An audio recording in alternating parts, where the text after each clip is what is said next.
Murkowski, clearly spelled wrong in this one. EngmanGetty Images After allegations emerged on November 9 that Alabama Senate candidate Roy Moore had assaulted a 14-year-old girl decades ago, Republicans began talking about an outside-the-box solution to the problem of a toxic nominee writein campaign. Two names floated to the top: Luther Strange, who lost to Moore in the GOP runoff, and Jeff Sessions, who held the seat before he became Attorney General earlier this year. A wild card, Lee Busb, a retired Marine colonel and lifelong Alabamian, just declared his own write-in bid earlier this week. But a write-in campaign is an incredible feat to pull off. Only one member of the U.S. Senate has won as a write-in in the past 50 years: Lisa Murkowski of Alaska.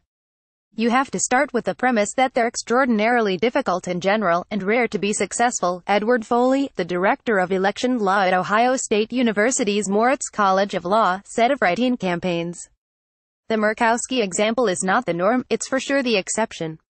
But it also proves it's not impossible." CNN reports that Alabama's Secretary of State sent out guidance Wednesday on how to cast a write-in vote, due to a large number of requests. But an examination of the Murkowski 2010 write-in campaign shows that an Alabama effort is probably futile. At best, write-in candidates would likely split the Republican vote. Quizzy Alabama Republicans have few viable options on December 12. They cannot stomach voting for Democrat Doug Jones. Roy Moore will be their senator. How Murkowski won name recognition, grassroots support, and a beatable opponent. EngmanGetty Images. In 2010, Murkowski handed out blue wristbands with yellow print that read, "Fill it in, write it in." The campaign slogan doubled as instructions to Alaskan voters, all part of an ad campaign showing voters on how to complete their ballots and, most critically, correctly spell the senator's three-syllable, somewhat complicated name. That Murkowski had a shot at all was the result of a combination of factors, from her family background to an unusual grassroots coalition that would be hard to replicate in Alabama in 2017. Murkowski's atypical campaign began with a shocking loss. In 2010, Tea Party favorite Joe Miller defeated incumbent Murkowski in the GOP primary. She lost by about 2,000 votes. The polls had her handily beating Miller, then a political newcomer. Murkowski conceded. The National Republican Senatorial Committee threw its support behind Miller. But some Alaskan voters and more Maine Republicans weren't ready to give up. Some thought Murkowski should run on the Libertarian ticket. Other supporters inundated Murkowski's office with calls, a flood of Alaskans pleading and encouraging Murkowski to stage a write-in bid, someone close to the 2010 campaign told Vox. "We were kind of treading new ground," Karina Waller, another staffer who worked on the 2010 campaign, said of the decision to mount a write-in campaign. "We had been getting feedback that we shouldn't attempt it because they're not successful." Murkowski went ahead anyway, announcing her write-in campaign in September 2010, just a few weeks after the primary and a little more than 6 weeks ahead of the November elections.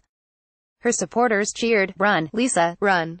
Waller said the campaign immediately tried to channel grassroots energy into meaningful networks of supporters. "We had teams of people after the election, individuals contacting our office urging her to run, and so we started building coalitions around different groups," she said. "We'd bring together members of the fishing industry, and young Alaskans, and Democrats for Lisa. People who said, 'Let me help.'" EngmanGetty Images. Murkowski also won support from a coalition of Alaska's indigenous populations, which led outreach efforts in rural areas. Jeff Stein reported for Vox earlier this year that these populations tended to traditionally vote Democrat, but because Murkowski's Republican foe, Miller, ran as an opponent of indigenous rights, these groups, strategically, supported the less right-wing Republican. Beyond Murkowski's grassroots support, she had a built-in constituency both as a sitting senator and as a member of a prominent family of Alaskan politicians. She became a U.S. representative in 1998 and joined the U.S. Senate in 2002 after her father, Frank Murkowski, appointed her to the seat he vacated when he stepped down to become the governor of Alaska. He had served as senator for nearly 2 decades. So Alaskans recognized the name Murkowski. Whether voters knew how to spell it was a separate issue entirely. The campaign was unsure how much variation in spelling would be tolerated if the write-in results were challenged in court, which Miller did, so they had to get creative with their ads. Their messaging had to do more than just convince Alaskans to elect her. It had to train voters on the mechanics of selecting a write-in candidate. Fill in the bubble, write in her name, remember K, not C. Murkowski also benefited from some of her opponent's missteps. There wasn't anything like the allegations against Miller that there is against Moore, Foley said, but Miller did come with the baggage, if you will, that came with being a Tea Party candidate. Miller, an attorney from Fairbanks, had largely avoided intense media scrutiny during the primary. That changed with his nomination. He was caught up in an ethics scandal and had his private security handcuff a journalist who was trying to ask questions at a campaign event. Times have changed, but, as Foley points out, a write-in becomes much more plausible when new revelations or late-breaking information does damage to the conventional candidate, in this case, the person on the top of the party ticket. What is, and isn't, missing in Alabama? Joe Buglewick's Getty Images. When it comes to Alabama, a write-in candidate would have a few things working in their favor. According to the Alabama Secretary of State's office, all write-ins are counted in the event that the candidate is qualified to hold the office and not a fictional character. The state's sore loser laws also don't apply to write-ins, meaning a candidate who lost a primary, for example, Luther Strange, could still run as a write-in, though not on an official party ticket. And it appears voters in Alabama are into the idea. The Alabama Secretary of State's office issued instructions Wednesday on how to fill in a write-in ballot due to a large number of requests. The Alabama Secretary of State sends out guidance for how to cast a write-in vote less than 2 weeks before the election due to a large number of requests. Pic.twitter.com/8C2 Code Caitlin Collins at Caitlin Collins November 29, 2017. Write-ins candidacies also have an advantage in the age of social media, where, as Foley noted, word can spread fast and cheaply. This is Busby's strategy, as he told the Washington Post. But it might all be too late. The election is December 12, about 2 weeks away.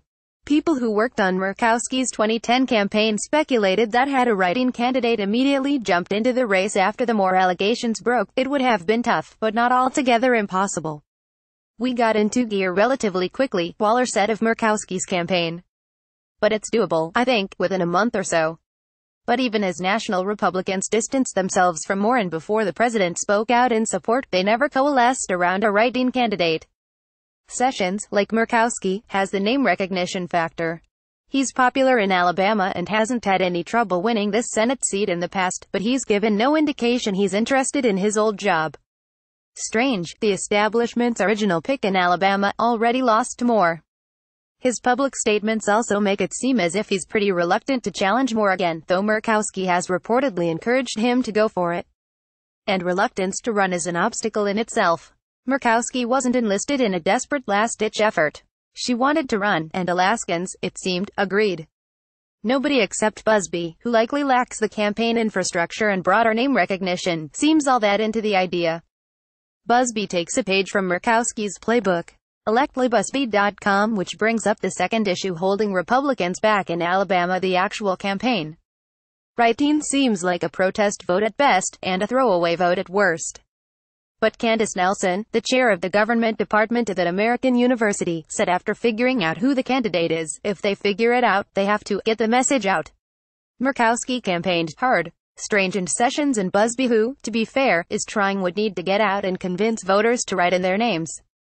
They'd also need to show voters how to do that, similar to the education element Murkowski incorporated into her outreach. Murkowski's campaign infrastructure remained mostly in place after the primary. This, along with that grassroots support, helped the campaign target its message. Nelson said any write-in campaign needs to figure out exactly which voters are up for grabs.